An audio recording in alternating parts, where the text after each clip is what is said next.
Meus queridos irmãos, graça e paz da parte do nosso Senhor Jesus. Que bênção, que alegria, que privilégio ter você conosco aqui nesta noite, nesta reunião dos eleitos do Senhor, da Igreja de Cristo, dos seus filhos, que sentam em sua mesa para o banquete espiritual que Ele nos oferece em sua casa. Você que está também conosco, conectado, seja bem-vindo a esse lugar, participe conosco desta reunião de adoração ao Senhor. Irmãos, já cantamos, já louvamos, já oramos ao Senhor, entregando a Ele a nossa devoção, nosso coração. Esse é o momento onde nós abrimos nossos ouvidos para receber a ministração da palavra do Senhor. Vamos orar para que o Espírito Santo fale conosco nesta hora e tome a primazia deste momento. Vamos falar com o Senhor. Espírito Santo, cabe ao Senhor nessa hora falar com a tua igreja. Nós nos reunimos aqui pela fé em teu nome, que nos atrai para o Senhor e nos coloca em tua presença. Agradecemos porque o Senhor nos recebe em tua casa, em teus átrios, e nesse momento nos prepara um banquete que alimenta, nutre a nossa alma e a nossa esperança. Rogamos que o teu Santo Espírito fale com cada um de nós, onde quer que estejamos, e que da tua palavra brotem as respostas que buscamos em nosso coração.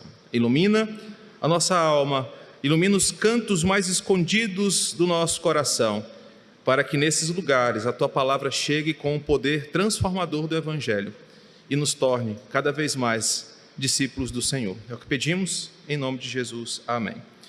Meus queridos, eu quero convidar cada um de vocês a abrir a sua Bíblia no livro de Isaías, capítulo 6, versos de 1 a 8, um texto que muitos conhecem, com certeza você já pelo menos uma vez na sua vida cristã já leu esse texto, já ouviu falar sobre este encontro.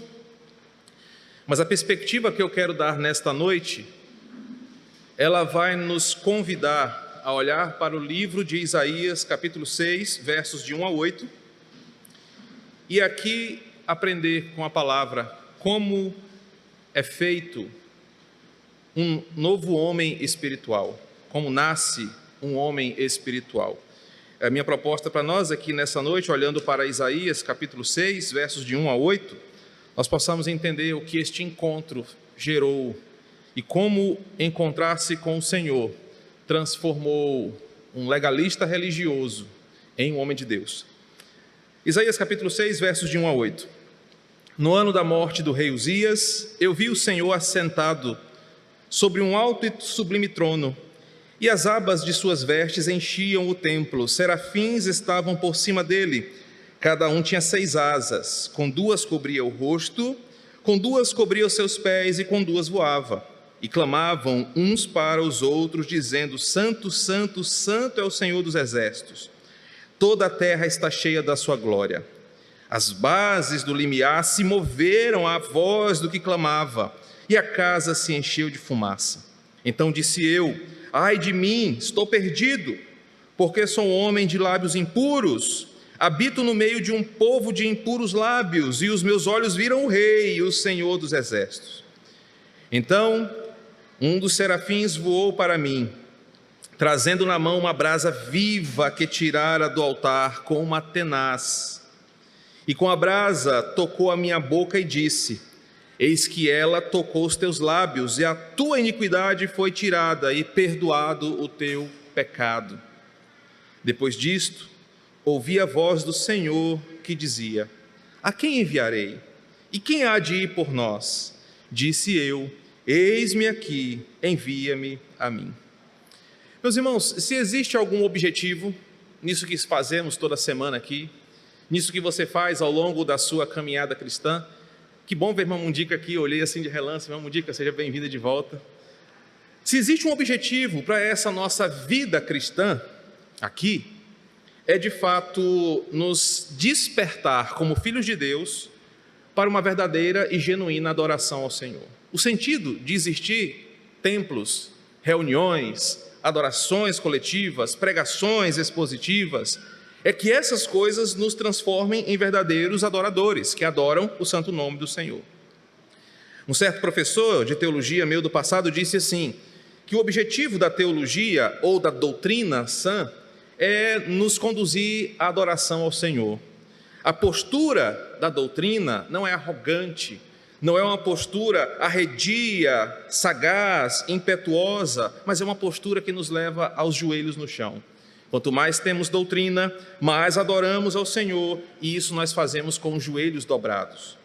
E o modo como fazemos isso não é só lendo boas leituras, não é só ouvindo bons podcasts, mas é com arrependimento santo e diário todos os dias.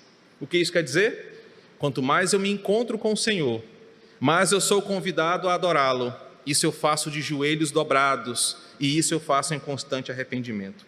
Essa afirmação que eu acabei de dizer sobre o que nós queremos vindo aqui, ou o que você busca quando vai numa igreja ou faz parte de uma comunidade local, como você se comporta, o que você faz, como você responde como crente, te faz refletir exatamente o mistério da tua vida com Deus. Hoje, você e eu, do modo como nós vivemos, a finalidade com a qual vimos nesse lugar, a postura que nós temos, mostra que somos, de fato, nascidos de novo? Tornar-se crente, se converter, virar cristão, ser salvo por Cristo, antigamente falava assim, entrar na lei dos crentes, são expressões que tentam explicar o que acontece por dentro e por fora daqueles que passam a se integrar em uma igreja. Em outras palavras, você pode dizer o que aconteceu com você de muitas maneiras. Olha, eu me converti, ou se você for muito reformado, eu fui convertido ao Senhor, ou então eu me tornei crente, ou então eu fui salvo por Cristo. Todas essas coisas significam a mesma coisa. Um dia eu tive um encontro com alguma coisa que mudou quem eu era. E eu não sou o mesmo desde então. Ser o verdadeiro crente tem essas implicações.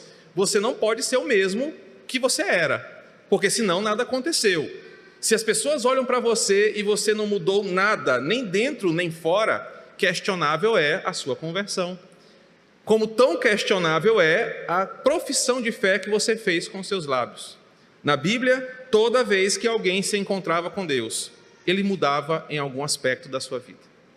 Nós nos convertemos não apenas com a nossa língua. Olha, eu falava palavrão, hoje não falo mais. Nós não convertemos apenas as nossas roupas. Olha, eu usava a camisa do Flamengo, hoje eu não uso mais. Nós nos convertemos, fala do Flamengo, todo mundo gosta, né? Nós não mudamos só o nosso comportamento. Conversão significa um reflexo do que aconteceu dentro de você. Impactante, íntimo, algo que te chocou em uma esfera que mudou a forma como você vê o outro, a si mesmo e o mundo. Em outras palavras, o encontro com Deus ou muda você de verdade para a salvação, ou muda você para a condenação. Não existe meio termo. Paulo diz que devemos nos transformar pela renovação da nossa mente. Paulo não fala, mude a roupa de vocês, mude o time de futebol, mude o jeito que você fala, mude as coisas que você lê ou que você curte. Paulo fala, transformem-se na mente de vocês. Romanos capítulo 12. E Paulo fala isso porque ele sabe, se a mente não for transformada, se o coração não for mudado, a pseudo-mudança que você pratica, ela é muito frágil, ela é passageira, ela vai te levar para o inferno. O verdadeiro crente tem o desafio de ter em mente o tempo todo a glória de Deus, fazendo as coisas lá do alto, pensando nas coisas do alto, como Paulo diz em Colossenses, vivendo com os olhos da fé, olhando para a eternidade, prosseguindo para o alvo, convicto de que o encontro que ele teve com Deus mudou a sua vida. Isso é um grande mistério e um grande desafio. E é um mistério tão profundo que é sobrenatural, é espiritual.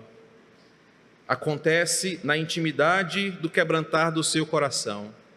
Acontece, às vezes, a partir de vias muito dolorosas, quando as dores te levam a uma reflexão. Ou às vezes acontece na naturalidade do dia a dia. Você foi conhecendo a fé, foi conhecendo pessoas, foi conhecendo a lei de Deus, e isso foi mudando quem você era. E se um verdadeiro cristão é um pecador que recebeu essa graça através de um chamado eficiente, que deu a ele uma nova vida, e esse novo crente procura viver para a glória de Deus, lutando em seu coração contra os seus pecados, mudando a sua mente pela palavra, para não ofender a santidade de Deus, Isaías é o exemplo perfeito do que eu estou falando.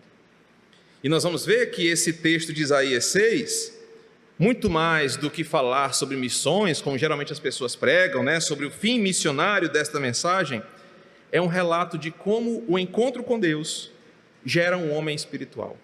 Como que encontrar-se com Deus muda legalistas, religiosos, pessoas que se acham acima das outras, para verdadeiros homens e mulheres de Deus. Entenda o que está acontecendo aqui. Isaías teve uma visão, capítulo 6, versículo 1. No ano da morte do rei Uzias, um ano ímpar na história de Israel. Uzias foi um dos melhores reis que o povo provou nos últimos tempos. Ele trouxe paz militar, trouxe equilíbrio econômico, baixou a taxa de juros, equilibrou a inflação, trouxe paz, vacina para todo mundo, não gastou com leite condensado, não comprou pão com mortadela, viveu a vida dele como um bom rei e governante. O povo era feliz com Uzias, mas Uzias cometeu um grave problema. Por se achar muito bom, quis fazer o que não lhe era permitido. Ora, eu sou o rei, quem é que pode me proibir?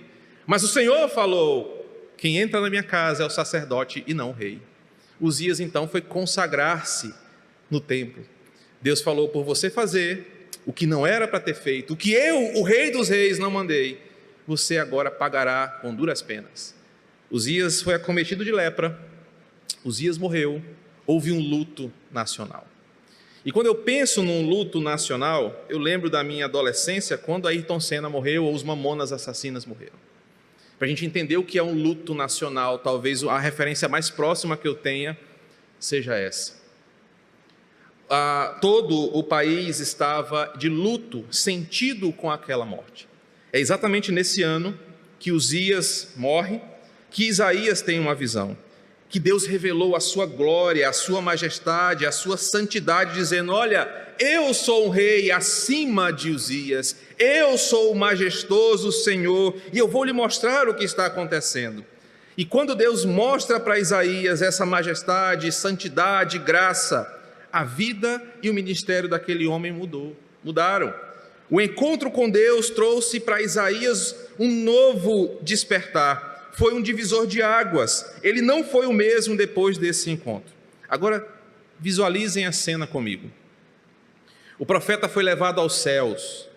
Nós aprendemos hoje de manhã, estudando Apocalipse, como se dá esse processo de desvendamento.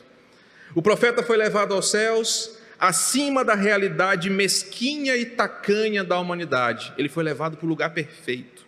Sem Covid, sem poluição, sem roubos, sem pecados, ele foi levado para os céus. Não apenas para o céu, ele foi levado para o trono, lugar onde Deus é exaltado, o centro do céu. Isaías não está na periferia do céu, ele está no centro do céu, onde Deus tem o seu trono estabelecido. Lá, o seu manto enche o templo, significando que Deus majestosamente está sobre todos e em todos os lugares. Ele é cercado por serafins.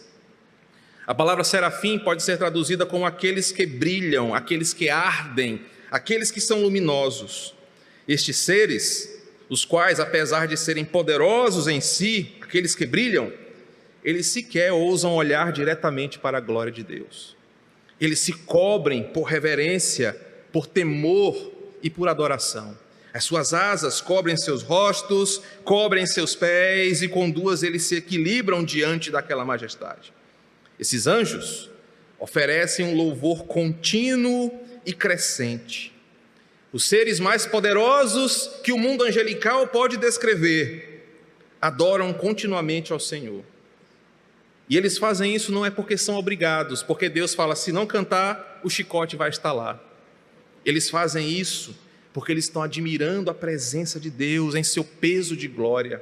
Eles fazem isso com gratidão e alegria no seu coração, porque diante deles está o Todo-Poderoso. Suas vozes ecoam por todo o céu. O texto fala que ao som das suas vozes, as colunas dos umbrais do templo se tremem, de tão grande que era o seu louvor e a sua exaltação ao Senhor. O lugar está cheio de glória, o lugar tem um mistério, o lugar tem uma presença sobrenatural e uma fumaça que deixa tudo ainda mais marcante. Imagina a situação.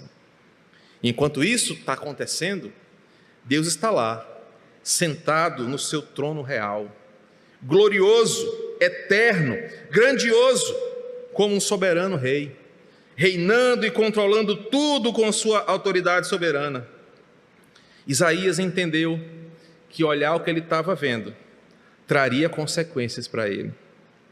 De lá, desse trono, do centro do céu, do trono da graça, é que Deus determina os seus decretos e a sua vontade. De lá ele manda as pestes, de lá ele manda as enchentes, de lá ele traz a paz, de lá ele manda a guerra, de lá ele reina sobre tudo.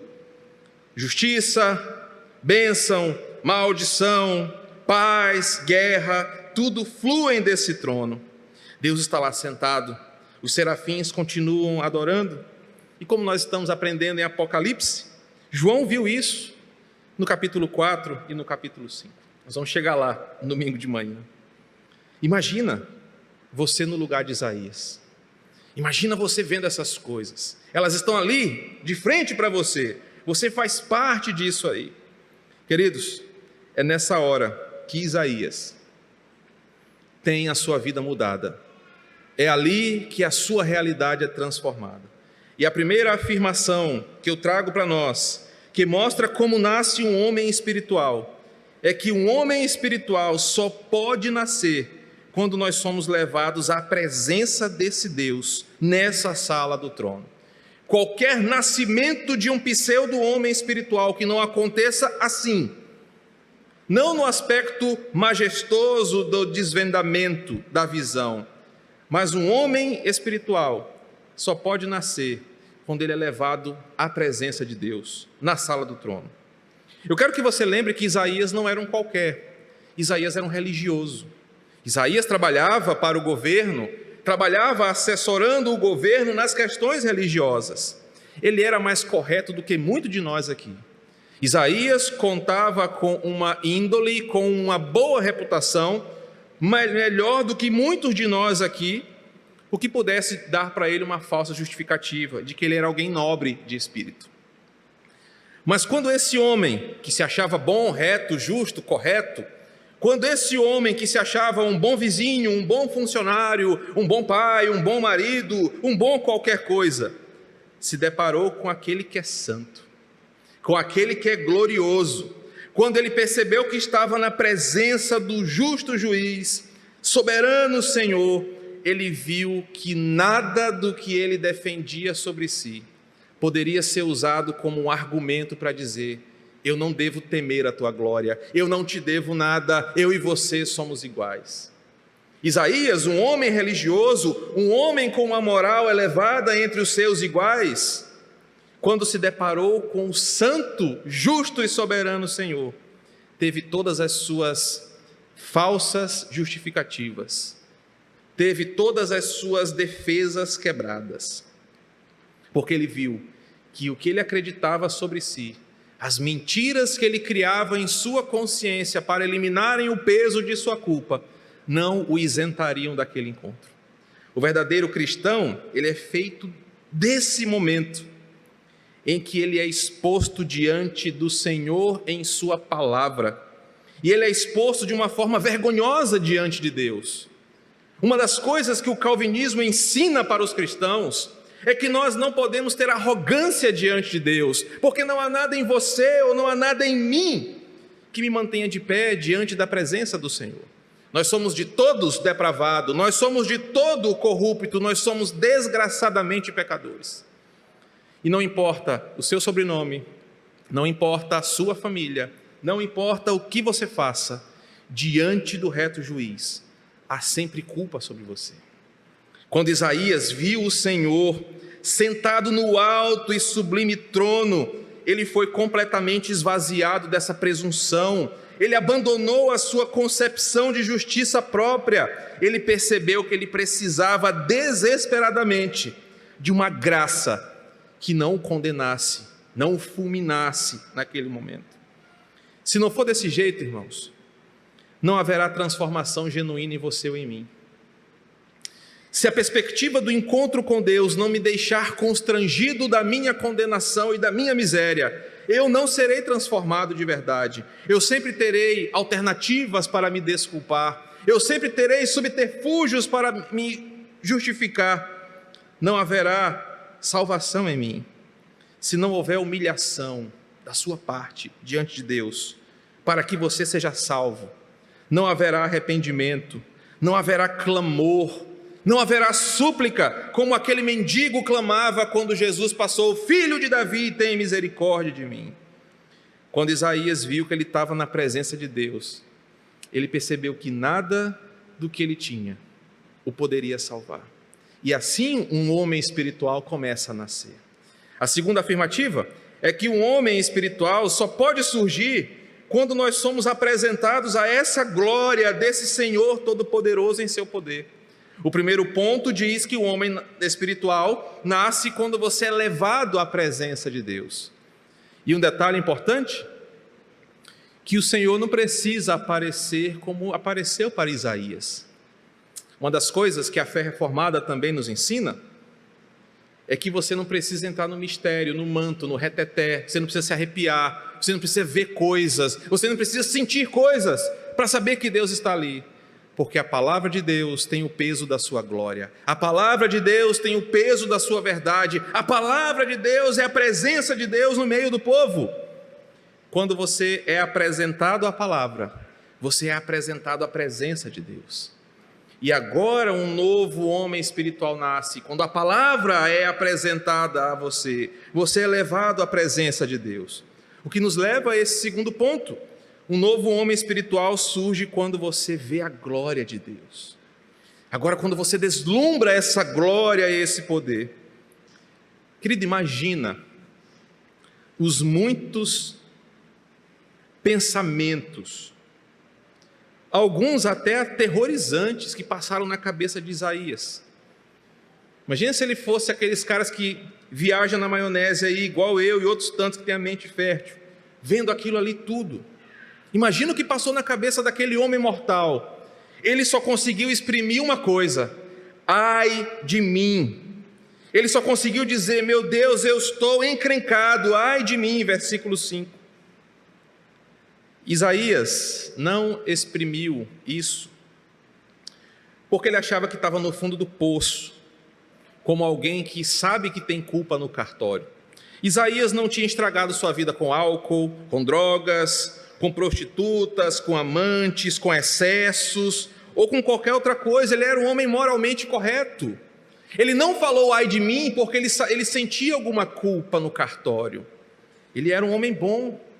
Só que ele entrou em desespero, porque ele viu o Senhor, o Rei dos Exércitos, como ele fala no versículo 5. Enquanto ele não estava lá, enquanto ele não foi levado a essa glória, eu quero que você perceba isso. Enquanto ele não foi levado diante de Deus, o povo dele, os lábios do povo dele não eram um problema para Isaías. Ele convivia com aquele povo, ele ria das suas piadas, ele compartilhava as ideias, ele vivia com aquelas pessoas. Ele pensava: bem, mas eu não falo palavrão, eu não bebo igual o fulano bebe, eu estou de boa. Mas enquanto ele não foi levado à presença de Deus, ser quem ele era não era um problema. Só que ele conseguia se sentir bem. Ele vivia na cidade dele, porque ele se achava melhor que os outros. Só que quando ele chega nesse lugar, vê essa glória, ele percebe que tudo muda. Não havia como ele sair ileso daquele encontro. Não dava para ele se disfarçar: deixa eu me esconder aqui atrás desse serafim, deixa eu fazer de conta que eu sou uma borboleta e sair voando. Não dava para fazer isso. Ele estava diante de Deus. Era tudo ou nada. Ou Deus fazia alguma coisa ali, ou Isaías ia morrer. Ou Deus manifestava algum tipo de ação misericordiosa, ou Isaías não ia sobreviver. Uma verdadeira visão dessa majestade soberana de Deus tem o poder de revelar na sua consciência e como ela é depravada e como você não tem argumentos contra Deus.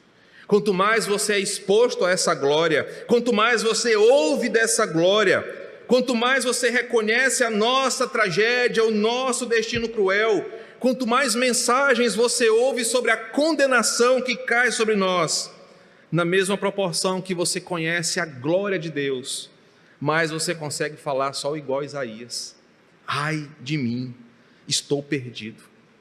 Um novo homem espiritual, irmãos, só pode nascer quando essa glória de Deus contrasta com os teus argumentos, com as tuas defesas, com as tuas justificativas. Quando Ele se revela, aí é que você sabe que você não é tão especial assim.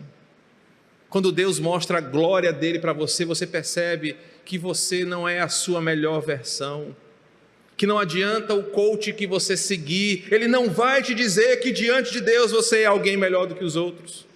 Não adianta terapia, não adianta nenhum tipo de conselho ímpio. Quando a verdade da glória de Deus se manifesta, você percebe que você está perdido, que você só pode clamar: Deus, tem misericórdia de mim, como eu sou um pecador. Igual Lucas 18:13 afirma: Deus, tem misericórdia de mim, que sou um pecador. Quando você é exposto a essa glória, você percebe que você precisa de alguma ação de Deus para que você saia ileso desse encontro. Que é o que me leva ao terceiro argumento. Um homem espiritual só pode nascer quando Deus mudar a realidade. Até aqui estava acontecendo alguma coisa dentro de Isaías. Ele viu, ele sentiu, ele se atemorizou, ele se desesperou. Mas nada até então aconteceu com ele, de bom e nem de mal. Só que ele não tinha mais escapatória. Ele estava diante do reto juiz. Ele era um pecador imundo, vindo de um povo imundo, impuro em seus pecados, que não tinha nenhum poder para se autopurificar. Mas quando tudo parecia ter chegado ao fim, eis que Deus age em prol do seu profeta. Versículos 5, 6 em diante. A ação de Deus, irmãos, reflete a dinâmica da eleição, da predestinação, da justificação, do chamado eficaz, do arrependimento, da fé, da regeneração, de toda a salvação que acontece no homem. É aqui expresso nessa ação de Deus, onde é Deus quem age, onde é Ele quem toma a iniciativa, onde é Ele que se aproxima do pecador, que toda a nossa boa doutrina nos ensina a verdade. Isaías não tinha como se salvar, Isaías não podia chegar perto de Deus, entre Deus e ele tinha os serafins, Isaías não podia se esconder atrás de uma coluna, Isaías estava encrencado. Mas eis que no verso 6 de Isaías 6, o versículo começa: então. Isso mostra que Deus age. Antes de pensar em qualquer forma de se purificar ou de resolver a sua situação, onde alguns falam, ele tem que aceitar Jesus, é aquela heresia. Olha, a salvação é 99% Deus e 1% do homem.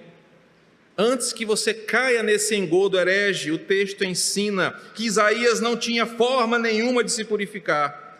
E aí eis que Deus age através do serafim.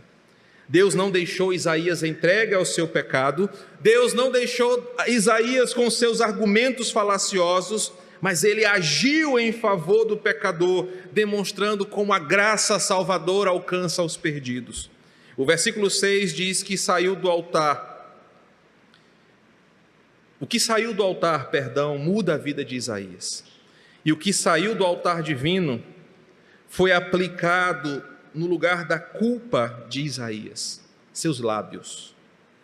Imagine a cena: um carvão aceso tocou os lábios do profeta.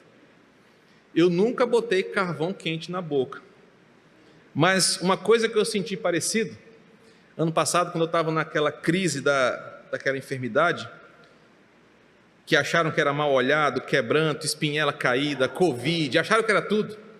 Me ensinaram, cadê? Está ali ele. Me ensinaram que esquentar o mel, pingar um limão e botar um cravinho e mastigar ajudaria na inflamação do estômago. E com as poucas forças que eu estava, um dia eu botei a colher na boca do fogão, espremi o limão, botei o cravinho e fiz o quê? Tchau, com a colher na boca. Lely lembra, fiquei com a queimadura no lábio. E fui dar aula na igreja, disfarçando a queimadura na boca. Uns perguntaram se Lely tinha me batido, eu falei, não, dessa vez não foi ela não, foi a colher quente que queimou. Imagina o carvão aceso tocando na boca de alguém, no lábio de alguém. Imagina esse carvão em brasa tocando a boca do profeta, certamente foi uma experiência insuportavelmente dolorosa. Não dá para romantizar o que aconteceu aqui. O carvão em brasa tocou a boca do profeta. E na hora que ela toca, essa experiência dolorosa simbolizou uma coisa para ele. Nascer de novo dói na carne. Nascer de novo dói em você. Nascer de novo é uma experiência que fere a sua carne para que a pureza chegue até a sua vida. O toque da brasa representou duas coisas. Primeiro, é uma ação de Deus que tira a culpa da gente. Não adianta você fazer, é Deus quem te purifica, é Ele que traz a brasa do altar. E também, a solução só sai do altar de Deus e não de outro lugar. Foi do altar. Deus não mandou: Isaías, lambe ali a coluna que você vai estar purificado. Isaías, acende uma vela, reza 7 Pai Nosso, 3 Ave Maria. Isaías, faz uma oferenda para Iemanjá na praia. Isaías, dá a cesta básica para pobre. O que mudou a vida de Isaías saiu do altar, veio de Deus para a vida do pecador. E a brasa aqui simboliza a encarnação de Cristo, aquele que sairia do altar, que viria com seu poder para destruir o pecado, para purificar os pecadores, que com a sua morte e a sua ressurreição purificaria pecadores como eu e você. Observe que Isaías não fez nada, irmãos, além de ser pecador. A contribuição de Isaías aqui era ser o miserável pecador que ele era. Quem removeu a sua culpa foi Deus. Quem o purificou foi Deus. Quem o salvou foi Deus. Isaías é só um receptor dessa graça, porque foi Deus quem o trouxe à sua presença. Isaías não pensou assim: cara, hoje eu estou de boa, é domingo, eu vou lá no céu falar com Deus. Foi Deus que o trouxe à sua presença. Assim como eu e você, não fomos nós que o amamos primeiro. Ele quem nos amou. Não foi você que procurou a Deus, mas Ele te chamou para a sua presença. Não foi você que decidiu: poxa, minha vida está ruim, eu vou me converter para ver se eu melhoro. Não, foi Deus que chamou você para a sua presença.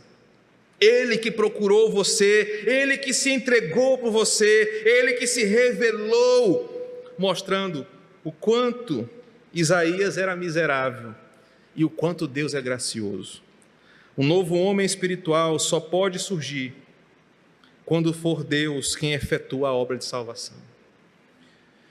Que aplicações eu tenho desse encontro que vão me fazer sair por aquela porta diferente? Em primeiro lugar, a nova vida, o novo homem espiritual, aquele que irá habitar para sempre com o Senhor, só pode surgir se Deus trouxer tal homem para a sua presença. Não adianta você achar que você vai buscar a Deus. João nos ensina isso, Eclesiastes nos ensina isso. É Deus quem chama para si os que são seus. Por isso, se você está aqui essa noite, nós temos muitos visitantes os quais eu não conheço. E se você está procurando mudança de vida, saiba que não foi você que procurou ao Senhor, porque você não quer Deus, você quer talvez aliviar a culpa do seu coração. Talvez você quer deitar a cabeça no travesseiro com a consciência mais leve, mas isso vai te levar para o inferno. A única forma de você nascer de novo é entendendo que Deus te trouxe aqui para uma decisão. Isaías entrou religiosamente correto, mas se viu condenado. E quando ele encontrou o Senhor, ele falou: eu estou perdido. Não importa quem você seja, não importa o que você faça, se o Senhor te trouxe aqui, você sairá por aquela porta condenado ou salvo. Agora é a sua parte. Deus proporcionou para você esse encontro. Ele te trouxe à sua presença. Por isso que Isaías clamou: Senhor, eu estou perdido, eu preciso de Ti. Se você estiver entendendo essa mensagem, você deveria gritar nessa hora e interromper a minha pregação: eu preciso desse Deus, porque eu estou condenado. Só pode surgir um novo homem espiritual quando Deus chama para perto de si. A segunda afirmação é que o novo homem espiritual é alguém que deslumbra essa majestade, essa santidade divina. É alguém que percebe como Deus é santo, como Deus é poderoso, como Ele é um Deus grande em glória e como nós precisamos dEle. Isaías precisou ver Deus dessa forma para entender que ele precisava mudar. A terceira aplicação é que o novo homem espiritual reconhece a sua miséria. Um certo pensador calvinista diz que verdadeiros calvinistas são extremamente realistas quanto à sua miséria. Ele diz que o verdadeiro calvinista é aquele que é humilde a ponto de reconhecer que sem Deus ele está totalmente perdido. O homem espiritual sabe que não tem argumentos, sabe da sua realidade, do seu destino, mas é salvo pela graça que o santifica. Por fim, esse novo homem espiritual é chamado ao encontro com Deus pela palavra que purifica e muda a sua realidade. Esse novo homem é alguém que, quando tocado pela brasa, tem a sua realidade de vida mudada. É a conclusão do versículo 8. Quando a brasa tocou. Observe como começa o versículo 8. Depois disto, o novo homem espiritual tem uma coisa que ninguém mais tem. Olha como o versículo 8 termina. Depois disso, eu ouvi a voz do Senhor. Somente homens espirituais podem ouvir a voz de Deus, ter acesso à sua presença, dialogar com o Senhor e até mesmo agora sim se tornar participante desta missão. Homens carnais só irão ouvir uma frase da boca do Senhor: apartai-vos de mim, malditos, para a condenação que está preparada. Mas o homem espiritual não, ele ouve a voz do Senhor, ele consegue ver a glória de Deus. É uma dádiva que só homens espirituais podem desfrutar. Isso no Novo Testamento nos é refletido quando nós, homens e mulheres espirituais, ouvimos a voz de Jesus, que chama para si os que são seus, e que no final vai dizer: vinde benditos de meu Pai. Queridos, Isaías 6, de 1 a 8, nos ensina sobre como nasce um homem espiritual. Esse novo nascimento se dá pela graça, pela ação de Deus, e se manifesta quando Deus chama pecadores ao arrependimento. Se você é uma dessas pessoas que entrou por essas portas sem confessar a Cristo como Senhor, eu te desafio a levantar-se agora, para que você não saia daqui com a condenação selada em sua vida. Não há como sair diferente quando nós nos encontramos com o Senhor. Vamos orar? Se tiver alguém, você pode vir aqui à frente, pode confessar-se a Cristo. Querido e bondoso Senhor, obrigado pela Tua palavra, que é alimento para a nossa alma, que é a verdadeira fonte de vida da Tua igreja, e que nos faz deslumbrar diante de nós como um retrato, uma paisagem, uma pintura, a glória e majestade do Senhor soberano. É diante desse Deus que nós nos prostramos toda a semana, todos os dias. É por causa desse Deus que nós nos reunimos. É por causa dessa santidade que nós vivemos a vida pela fé. A nós que já fomos transformados pelo encontro com o Senhor. Nos permita, Senhor, nos juntar com o coral dos serafins e dos anjos que clamam e adoram, dizendo: Santo, Santo, Santo é o Senhor. Obrigado porque um dia o Senhor tocou os nossos lábios com a morte e ressurreição de Cristo. Obrigado porque um dia o sacrifício que saiu do altar do Senhor transformou homens e mulheres corruptos como nós numa nova criação espiritual, redimida, salva, justificada e agora expectante pela glória do porvir na volta do nosso Senhor. Obrigado, Senhor, porque a Tua igreja é um ajuntamento de homens e mulheres que se encontraram com a Tua majestade, chegaram à Tua presença pela palavra e hoje andam em novidade de vida. Que o Senhor continue a fazer esta boa obra em nós e que Teu nome seja em tudo exaltado, em nome de Cristo.